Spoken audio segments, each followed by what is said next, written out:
स्वस्त अशी भांड्यांना कलई करून तांबटअळी पुण्यामधील तिथे मला करून मिळालेली आहे। बाकीच्या ठिकाणी 700 ते 800 रुपये घेतले जातात। मला 1500 मध्ये 7 भांड्यांना कलई करून मिळालेली आहे।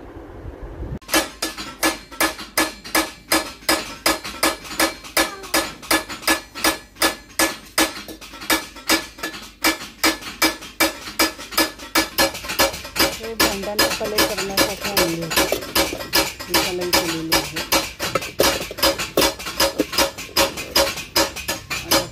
कलई पूर्ण कलई करून ठेवली आहे।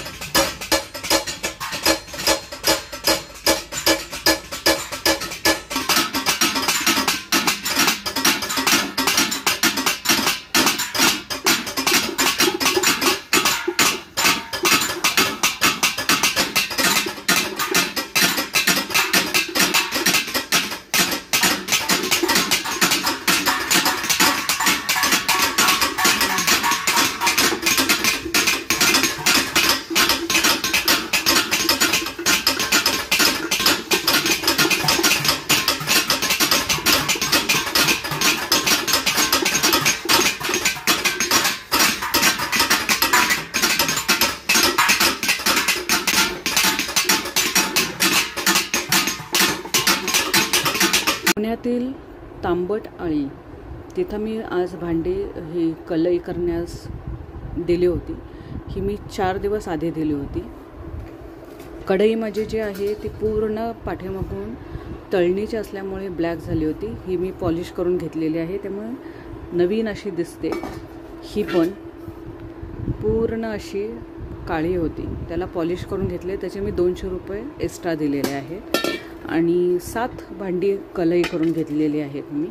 ह्या 7 भांड्यांचे 1500 रुपये घेतलेले आहेत। आणि ही मी तांबटअळीमध्ये देण्याचं कारण एकच होतं की अक्षय मेटलमध्ये मी 700 ते 800 रुपयाला एक भांडं दिलेलं होतं आणि मला ते फारच महाग वाटत होतं।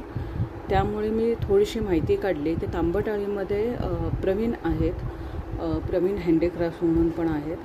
त्यांचे बरेचसे कॉपरचेच भांड्यांचा व्यवसाय आहे, पितळेच्या नाही। त्यामुळे त्यांच्याकडे मी कलई करायला आधी विचारलं आणि मग घेऊन गेले होते। आणि बऱ्याचशा गोष्टी त्यांच्याकडे आहेत कॉपरच्या। ही किटली जी आहे ती गेली 4 वर्ष मी वापरते, त्यामुळे ह्याला पाणी फक्त उकळते, पण करण्याची गरज नव्हती, तरी मी करून घेतलेली आहे। अशी ही 7 भांडी मी आज तांबटअळीमध्ये करून घेतलेले आहेत।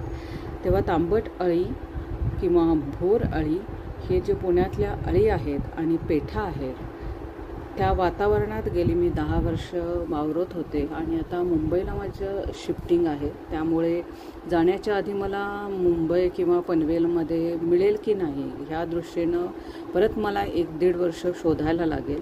त्यासाठी मी आत्ताच माझी एवढी घाई असतानाही माझ्या परवा दिवशी शिफ्टिंग आहे, त्या शिफ्टिंगच्या घाईमध्ये हे आज मी कलईची भांडी माझी आणलेली आहेत, तरी ह्या भांड्यांवाचून माझा स्वयंपाकच होत नाही।